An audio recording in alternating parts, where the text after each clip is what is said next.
Welcome back, everybody, to the Child Repair Guide. I'm Dr. Steve Silvestro, and this is a pretty unique episode of the podcast and our video series because we are recording and filming this in our Silvestro family room. Because I have a very special guest with me today, and that is the illustrious Monica Silvestro. Hello. Thank you so much for being here. Thank you for having me. You had to travel very far today. Very far. So many of you who have already listened to the podcast and watched some of the videos know that Monica is an early childhood educator. She is a preschool teacher. And in addition to working with kids a handful of days a week and doing a 10-minute preschool YouTube series, which I encourage you to check out, she also is now a member of a very illustrious club of the Child Repair Guide podcast, where only a handful of people have made more than one appearance on the show. Wow. And you are now among them, although I guess many of you who have been listening and watching for a while know that I talk about Monica and her ideas almost every episode, because so many of the things that you think of and so much of the way that you think about kids and development has had an influence on me and how I practice and how I deal with families. So I'm very glad that we are doing this today. But most especially glad because really since schools shut down back in March, and now knowing that a lot of schools are going to be closed for the fall and maybe even a good chunk of the winter, I've had the experience of talking with lots of parents who are very worried that their youngest kids, their toddlers or preschoolers, are really going to be missing out on social development by not having that constant exposure in schools. Right. So I'm excited because we're going to talk a lot about how parents can work on these things at home. Mm-hmm. But let's start off with sort of a bird's eye view. What do you as a preschool teacher hope that young kids can learn and accomplish as the school year goes on? Yeah. Well, besides all the academic stuff that we, make sure to address, the pre-literacy skills and the pre-math skills and things like that, we really focus on four main things, and I would say they are independence, promoting that growth of independence throughout the year, building their resilience, not always getting what they want when they want it. I would say the peer-to-peer interaction and that social development and language development that happens when kids talk to their peers, which is a little bit different than when they talk to grown-ups. And lastly, I'm trying to think, what was our last one? I know we've talked about this right before. Do you remember? Sharing and taking turns. Thank you. Thank you. Sharing and taking turns, which sort of goes along with the resilience and not necessarily getting what they want when they want it. But it's two different things, the resilience and the sharing and taking turns. But those are some really big social development skills that preschool teachers and daycare providers really work on throughout the school year. Yeah.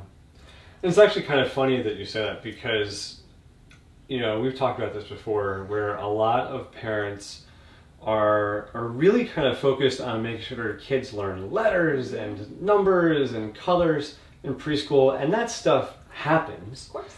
And I know that another plug, you've done a good job on Instagram and on the YouTube channel showing creative ways that you can do that through play. Yeah. But it reminds me of when I was in training, when I was a resident, and we would actually get taught about how to assess kids' school readiness. How do you know that a child is ready for kindergarten? Mm-hmm. And we were taught that it's never about learning letters and numbers and colors and stuff, because those things will come at some point. It's really all about the social development and the emotional development. And if I may interrupt, it's also about functioning in a classroom. It's about, can they sit in circle time? Can they stand in the line and walk down the hall when they need to? Can they wait their turn when it's time to talk and things like that? Yeah, that's a lot. What kindergarten teachers are really looking for in kindergarten readiness is, like you said, not necessarily do they know their alphabet, can they read, it's can they learn in a classroom. can they interact safely? So that is a big piece of what a lot of parents are worried kids will be missing. So let's go through and talk about how some of those things that you are looking for by the end of the year can be worked on and taught at home. Okay. So first let's talk about independence. Yeah. Because I always laugh because, the first week of school, I get this new group of young 3-year-olds. I teach 3s before they turn 4. And a lot of them, they've never taken off or put on their own coats before. They've never thrown out their own trash. It's their job after snack and lunch to throw their trash in the garbage can. And even usually a month into school, I often have a little one, hold their trash out to me. Okay, put it in the trash can. And it's not that they're being defiant when they're asking me to do it. They just forget because they're so used to at home, handing it to a grown-up and a grown-up whisking it away. Yeah. So at home, a parent can encourage independence by having your child do some chores at home, be responsible for throwing out their own trash at snack time, pushing in their chair when they're done, putting their plates in the sink or dishwasher if it's safe to do so, cleaning up. A lot of kids come to preschool never having had to participate in a toy cleanup. And sometimes that can be overwhelming to a child when there's a lot of toys, especially in a classroom, but maybe in your house too, where the children have pulled out a lot of toys and then you say, it's time to clean up. And when they're stepping back and don't want to do it, it's not necessarily because they don't want to do it or they're being defiant, but it's overwhelming to them. So you can say, I'll put away the blocks and you put away the trains, or let's all start in this corner and then work our way around the room, and maybe we take a break to do a couple of jumping jacks, if it gets too crazy. So that's, sort of doing little bits of chores and independence is important for them. Another thing is self-dressing. Kids, when they come to preschool, some preschools require them to be potty trained at a certain age, 3 or 4, and that includes the ability to pull down and pull up their underwear and pants. And so that is something that you can work on at home, is having them do it by themselves and learning how to wipe themselves after they use the bathroom. And if they can't do it well at first, that's very common. But if you have them try and then you sort of do a cleanup wipe, let me just check, but you're really cleaning it up, it's helpful for them because then they will get accustomed to the process. And if you keep doing it for them, they won't get accustomed to the process. Putting on their coats, all kinds of things for independence. It's kind of funny because, kids at 3 in particular want to be in charge. They want to have some ownership, and they're often very proud of the things that they can do. I mean, they're the ones that are telling you exactly how old they are. I'm a boy, you're a girl, right. I'm 3. And yet will also be very stuck on what they know and what patterns they're used to and routines they're used to. So I can imagine that, at first it takes a while for them to be open to the idea that I'm throwing away my own trash, I'm not just handing it to you. And that is something that I think a lot of us as parents, when our kids are very young, we're not doing it because we're lazy or we are doing it, whatever. It's more just that they're our kids and we're helping them and we're working as a team. But at the same time, you get to a point where it becomes very helpful to teach these kids to be able to do their own things. Right. And also, I like to encourage the children to try. So if they haven't done anything before or they've done something and it was hard for them, often they'll come up to us and say, do this for me. And I will always say, why don't you try first? Well, if I can't, well, why don't you try first? If you try and I can't, and then you can't do it, I'll help you.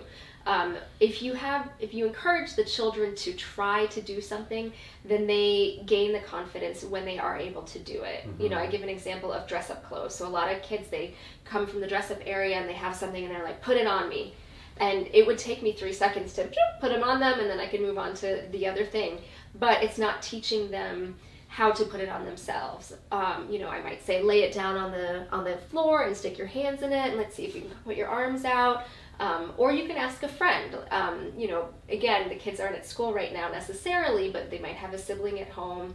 And if they can ask a peer to do it, then they can help each other. But I always encourage parents to have their kids try something before you jump in and just do it for them. Yeah. I guess that is probably a really good segue into resilience. Yes. Right? Yes, definitely. Sure. Resilience, which means the ability to bounce back after upset. Did I define that right? Sounds good. Sounds good. And some kids are born with it naturally. They just come by it where things are easy, and if they're not easy, then they kind of roll with the punches, the roll water off a duck's back, that kind of thing. And other kids just aren't born like that, and they need practice being resilient. And in order to do that, you have to make life a little uncomfortable for them, right? So for example, if they have trouble putting on that dress up, if you go and you rescue them, then they might lose that ability to practice being resilient and see that this was hard for me, but I got through it and I was able to do it and I'm proud of myself. And so, one example I sometimes give parents, if we have a discussion at, how a kid is handling things, I say, okay, if you have a blue cup and a red cup, and the red cup is in the sink, and the kid asks for the red cup, what do? Do you give them the blue cup, or do you rush to wash the red cup out? And that question often makes a parent think, wow, I probably just go and make it easy and I wash the red cup out, because it only takes, it takes 4 seconds, 5 seconds to do, but that sets you up for giving the impression that the kid needs to get what they want when they want it all the time, or that they can't handle it when the thing that they want isn't available. So you rush to fix it for them, and that's not necessarily beneficial to them in the long run. Yeah, it's funny because we've talked about this a lot, that there's this line between you don't want to make things miserable for you or for your kid, sure, right? Of course. You don't want to have battles all the time and tears all the time. You also want to teach kids that we want to help each other and do things for each other when we can. Right? But like you said, when the scale tips towards us as parents always sort of satisfying whatever it is that the 2-year-old or 3-year-old wants, so that there's no big blow up and everything is nice and easy, then what we are doing in the process is robbing them of this opportunity to learn this valuable skill. Right. And it's interesting you say, this is something that parents can all do at home at any age. Even our kids are 10 and 12, and we're still working on it. We're still working on this. For sure. But that, it is something that would be worked on at school, and yet parents can do at home. Yes.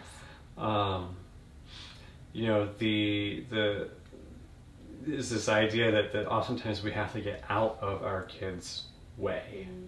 There's been a lot of talk about helicopter parenting and that sort of thing, and I think that many of us wouldn't consider ourselves helicopter parents, but there's probably sort of this big spectrum. Definitely. And we're all probably on that spectrum, and nowadays in modern times probably leaning more towards the helicopter side, whether we feel that way or not. Right. And so getting out of our kids' way sometimes is helpful, because I'm sure, that I will often get parents that will say, my daughter does whatever at school or at daycare, and then she comes home and doesn't do it. Right. Or the behavior is totally different at home than it is at school. And tell me if I'm wrong, but my response to parents is often that, well, the preschool teacher doesn't have time to sit and be able to cater to all of the wishes all the time. And so it's not that they are doing something to be mean or inhumane or that they don't care in any way, but they also know that if they get out of the way and give the kids the opportunity to figure it out on their own, then those kids can step up and can really do it. Right, absolutely. Yeah. We hear a lot of that, at conference time, I had no idea my kid could do this, or, my kid cleans up at home. They never clean up. I can't believe you get them to clean up. And I was like, yeah, they actually love sweeping. Your kid is like the first one to volunteer to sweep the floor. And parents are shocked by that. And that comes with having a classroom culture and seeing their peers do it. Yeah. But it also comes with just the fact that we have to be consistent in order to maintain safety in the classroom and flow of the schedule, right? So if 2 kids cleaned up and the other 12 kids are just sitting around doing nothing and maybe still playing, we would never get out to the playground. Or if all the chairs are pushed out after snack time instead of pushed in, then someone might trip and fall. So the things that we do are for a reason, to keep everybody safe and to keep them busy, but also because everybody's doing it, it also becomes part of the classroom culture. Yeah. So at home, if you are consistent and you make that part of your family culture, then it is something that they can grow to learn how to do. So if they always have to push in their chair after a meal, if they always have to pick up their toys after they're done playing, at first it might be a huge battle, but the time that you put into it in the moment can benefit you down the road when they're a little bit older, and cleaning up is not a big deal to them because they've been doing it for years. Yeah. And that structure really is something that gets talked about over and over and over again. Yes. As comforting to kids really at any age. It builds a scaffolding of expectations, but also emotional development. We've had guests on the podcast recently talk about having structure and routine as something that's very useful in this time right now, for even older kids. Yes. and all us adults. Yes. Really too. But having you're right, having that pattern where after dinner I put my plate away. When I'm done I clean my plate. Even at 2 and 3, kids can participate and take part. Absolutely. Yeah. A good example of that that we don't do in the classroom is bedtime, but that's something that a lot of parents have trouble with, and we always recommend being really routine about it, and you can even print out a ton of visuals on Pinterest and on the internet, and getting visuals like it's time to brush your teeth and then put on pajamas and we read 2 books and only 2 books. We had to do this with our kids when they were young because they were pushing bedtime. And once you get a routine down, the kids feel more comfortable because they know what to expect and they're proud when they know that routine. And that happens in the classroom a lot, is that, when I ring the bell and I say, "What time is it?" and they all yell, "It's cleanup time," because they know.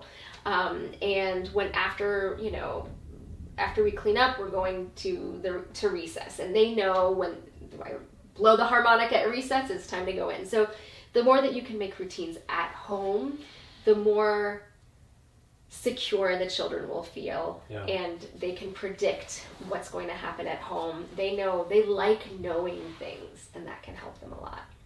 Yeah, and it often is a balance at home of not feeling like you are super militant all the time, and you've have this really fixed schedule that you can never waver from, and that's also part of why probably things are a little bit looser at home and kids follow a bit more structure and whatnot at school. But so some of what you've talked about so far has touched on interactions with other kids and seeing what other kids are doing, and positive peer pressure is what I call it when I talk to parents, and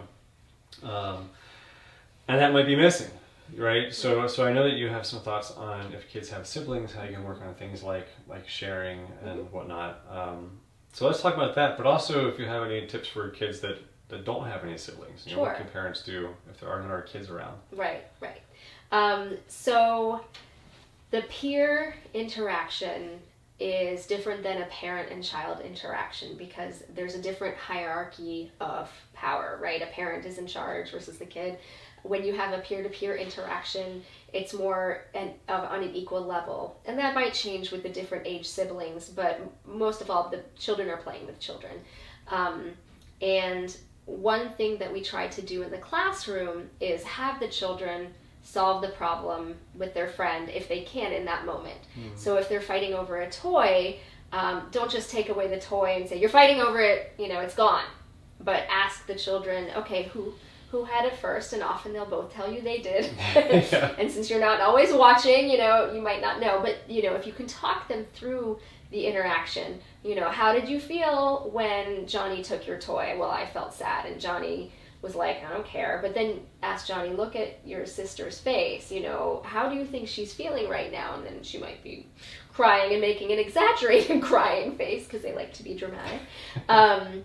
And having the children pay attention to the other one's emotions, having them use their problem-solving skills, which they might not have yet. And so at home, you can give them some words. So one thing that I like to encourage the children in my classroom and the children in our house to do is when you want something, let's say you have a ball and I want the ball, I don't just say, I want the ball, give me the ball.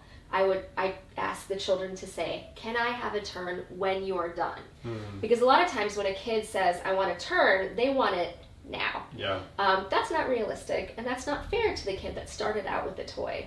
But when you ask, can I have a turn when you're done, what that does is allow the person who has the toy to finish playing, and it also allows them the chance to feel generous. I'm done. Now it's your turn. And it allows the child who's asking, can I have a turn, they have to wait and they have to feel the discomfort of not getting what they want in that moment, but then realizing that maybe in 5 minutes, maybe 10 minutes, I'll get that toy. Yeah. And if the one kid is really holding it for a long time and lording it over them, then you step in and you say, okay, maybe we'll set a timer, and once that timer is done, you share. But allowing those kids to use the words on their own, can I have a turn when you're done, really empowers that relationship with siblings. Yeah, it's because I'm sure we've done this, and I think probably every parent listening has had at least a couple times where one kid asked for something of the other one, and then we would say to the one who had it, you've had it for a long time, just give it. Yeah, just give it. Totally. Or like the sibling, like the older sibling, just give it to the younger one. Yeah. It's just easier. Yeah. Yeah. But yeah, by doing that, we're kind of missing out on opportunity for them to learn this great skill. And you touched on the only child, right? So the only child may not have that sibling interaction, but they can practice interactions with their parents. And that is, maybe the child wants the blocks that a parent is holding, and the parent says, you know what, I'm still playing with that, but you can have it when I'm done. And in that case, what I would suggest to a parent is to not take a long time, to just make it like a minute or two, so they have to feel that discomfort of not getting what they want in that moment, but then it's over and, wow, you waited so patiently, thanks for that.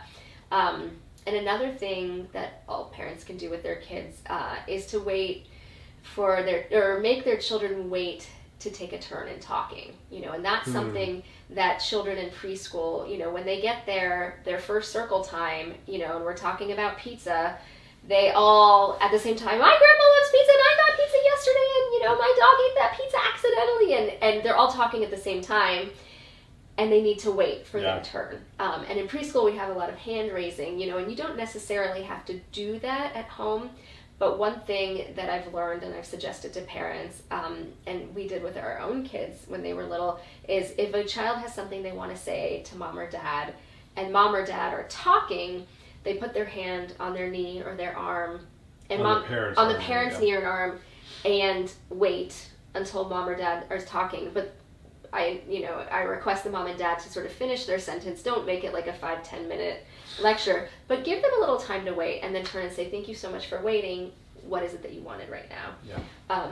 And that is something that you can work on at home with an only child, and with the children with siblings as well, making them wait a little bit before you sort of give them your 100% undivided attention, gives them a chance to gain resilience and patience. And then when you do finally listen to them, it would be great if you could give them your undivided attention. Put down your phone, for example, instead of half listening, if you can. Yeah. I like also, that you say to make sure you say something like, thank you so much for waiting, or thank you so much, I appreciate that you were waiting, or I know that might have been hard, but you did a great job waiting, go to work, thanks so much. because then you're really not just having them learn that lesson by having the uncomfortable moment for a moment or two, but then they're getting the praise afterwards for having gone through it. Right. And they see that it's okay on the other side. And you don't have to be effusive about the praise. And I think, you've talked with past guests about like the overuse of praise and things like that. But I noticed that you waited so patiently is as effective as great job, when a child constantly hears great job, that later when they feel like that they're not sort of living up to that, like, oh, I'm not as amazing as I thought because my parents constantly told me what a great job I was doing, but noticing how well they did something, it's a very simple, like, oh, I noticed you waited really well. I saw that I saw that you guys shared that without any fight at all. You both used words. Just noticing it can be as much of a positive reinforcement as the praise attached to it. Yeah. So I know that there are other types of social things that kids learn, because again, we're talking about these things that parents may or may not think of as what kids learn socially at school, aside from just being around and playing with other kids. I have talked about how much I love what our friend Jason Levin, who's been on the podcast before, has done with his kids, and this is totally social learning that people can do at home. For years, he would have his kids help him make coffee in the morning, and they would go through the steps, and then he could say, okay, what's the next step? And the kids learn patterns. They learn about taking turns and waiting, because they do have two boys, and so maybe one wanted to do this one part, but he got to do it yesterday, and it's the other guy's turn. You could even teach things like science, absolutely, right? Through just these social behaviors that we do, because we may not all think of it as individuals, but something like having a routine of making your coffee in the morning is essentially kind of a social activity, a social skill, because it's an experience that is shared by so many and everyone kind of knows how to do it. Yeah. Leading them through things like that. I'll toot Jason's horn for one more thing that I've always loved that he's done. Jason is a really good talker, a great listener, and what I have loved is that when I've seen his kids for checkups, he and Lori, who's also been on the podcast because they're both wonderful, when I've seen their kids for checkups, I'll ask, what do you eat in the morning for breakfast? And then they would tell me, and then Jason or Lori would often say to the boys, now ask Dr. Steve what he eats for breakfast. And then I would say, eggs. And then they would say, ask Dr. Steve, how do you like your eggs? And the boys would ask, how do you like your eggs? And I would say, over medium. And what you are essentially doing by doing that, what they are doing is teaching their sons how to have a conversation, how to listen, how to care about somebody else's experience. And they have done that since those boys were little. And that is absolutely something that parents can do at home when their kids are not in school, and really help them learn how to be good friends, good listeners, great conversationalists, and good little human beings. Right. And I know that another way that you're a big fan of, and I'm a big fan of too, to help kids learn those social skills, whether you have other people around or not, is through books. Yes. Through reading. Absolutely. Can you talk about that a I'd little love bit? to. I love books. And I love reading to children. We still read to our kids, and they're older now. And one of the things that we really wanted to focus on when they were little was, one, the love of reading, right?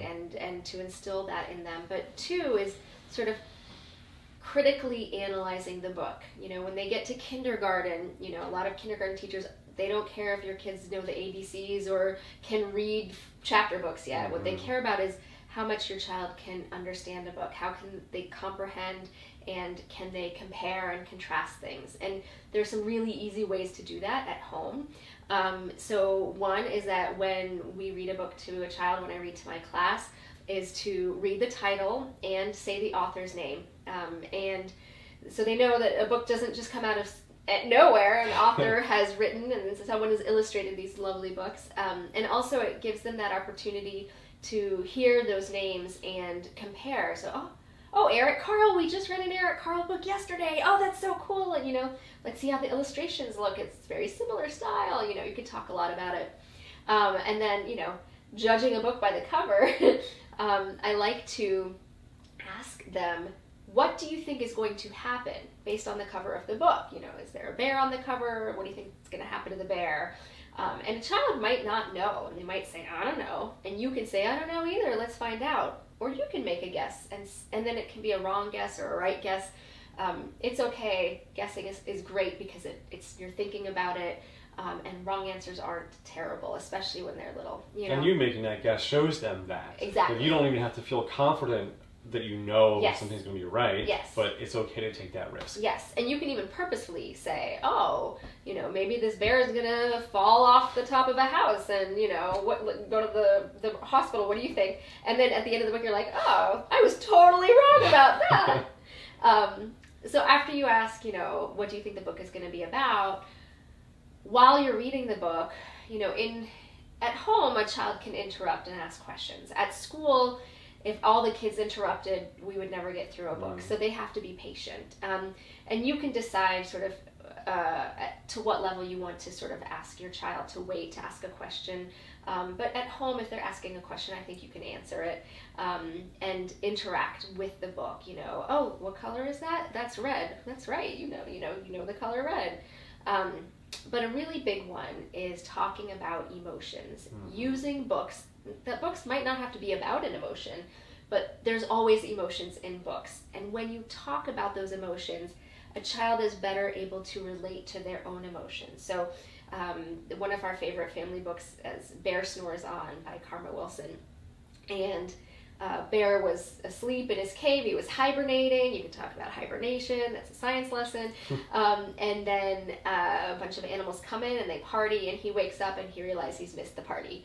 And he starts to cry. And at that point, you can stop and look at the point. How do you think Bear feels right now?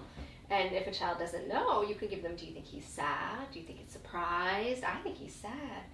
And then his friends, have a second round of the party, and the bear is excited, and he gets to have the party too, and then he becomes happy. And so you ask, how does Bear feel now? How did his friends help him? Yeah. And that, all those changing of emotions helps a child realize that emotions are not permanent. When you're sad, you're not always going to be sad. When you're happy, you're not always going to be happy. Emotions can change. Your friends can help you change your emotions, and you can help your friends change their emotions, which is really great. So I really encourage using a book to talk about emotions. And the one thing I really love to do at the end of a book with my class is to ask, what was your favorite page? And I always say, I'll open my favorite page. This was my favorite page because I like the illustrations, or whatever I say.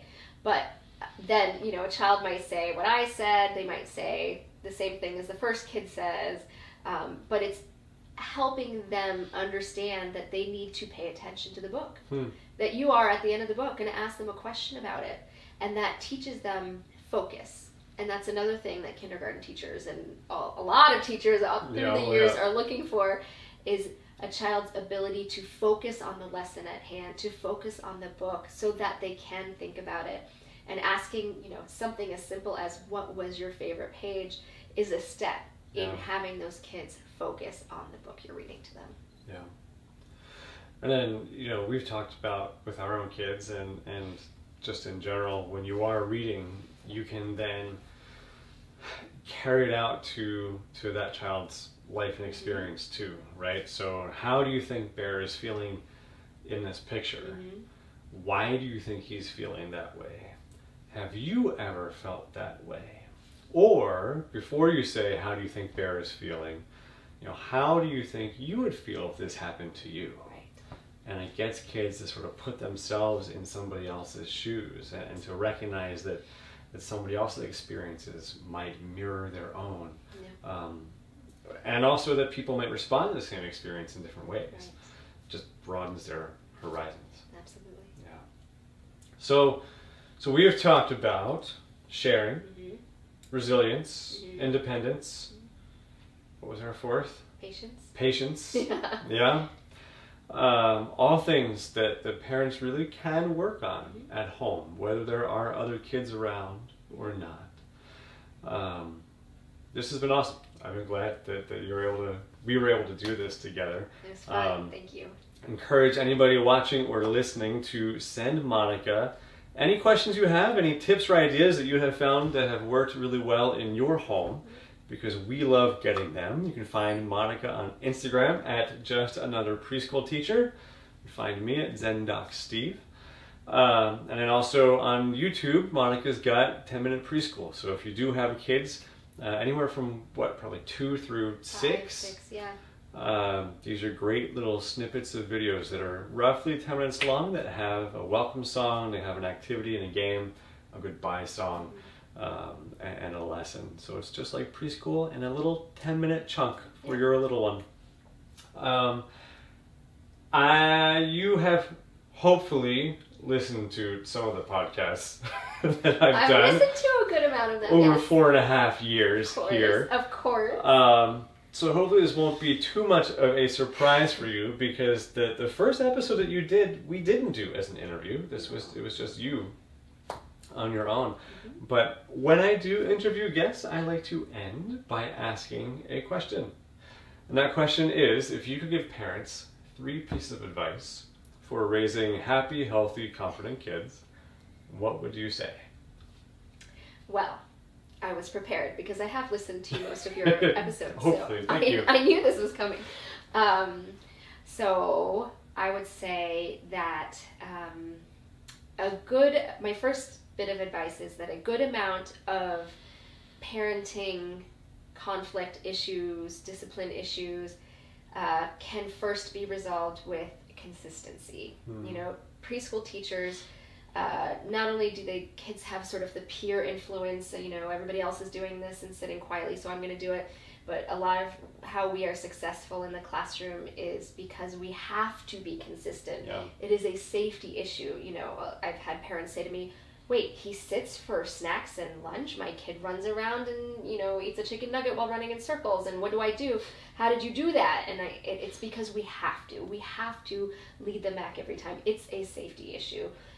So consistency can really address a lot of issues. We've talked about sleep, and we've had, our own kids have been up and down in sleep, and it really boils down to when we are consistent, things can improve, because children really sort of seek out that comfort of knowing the routine and what's going to happen next. And 2 is practice gratitude. I really believe that that's an important part of raising a positive, empathetic child, and also reminding myself as a parent that even when times are tough, there are positive things. So we have a little stone with a heart on it that we keep on our dining room table, and sometimes we forget about it for months, and sometimes we use it every day in a week, and we say, one thing that you're grateful for. It could be big, it could be small. Just focusing on the positive is really a powerful practice that you can teach your child from a very young age. And my last bit of advice is there's no perfect parent. So don't let perfect be the enemy of good enough. We are in a world where we're bombarded by, Facebook, Instagram, Pinterest. It seems like everybody else has got their stuff together, and it may make us feel like, I'm doing things all wrong. But the reality is we're all struggling in some different way, and trying to be perfect isn't going to help you. So do as much as you can, do what you can. Even today, we gave a ton of advice, and if you think you're going to be able to implement that all in one time, like that's not going to happen, you know. Yeah, and here we are. We're giving these recommendations and advice, and at the moment, our kids are downstairs in the basement on screens. Right, which, right. You know, sometimes it's just things have to is. be how they're going to be. Right. Yeah. But if you're having problems managing the screens, for example, this is an example of the consistency. Going back to it, is that we're not perfect, but if you're having troubles and the kids are melting down over screens and things like that, you know, having it available at the certain time every day so they know to expect it after nap time, or, you know, they get a show when they wake up, that kind of thing. When it's consistent, then they can be successful and less likely to melt down and beg for more. That's just sort of, you know, yeah. So yeah, those are my 3 bits of advice. I gave 3, right? You gave 3? I did. Well, thank you so much for coming on the show and doing this. I'm glad that we did. Thank you for having me. Yeah.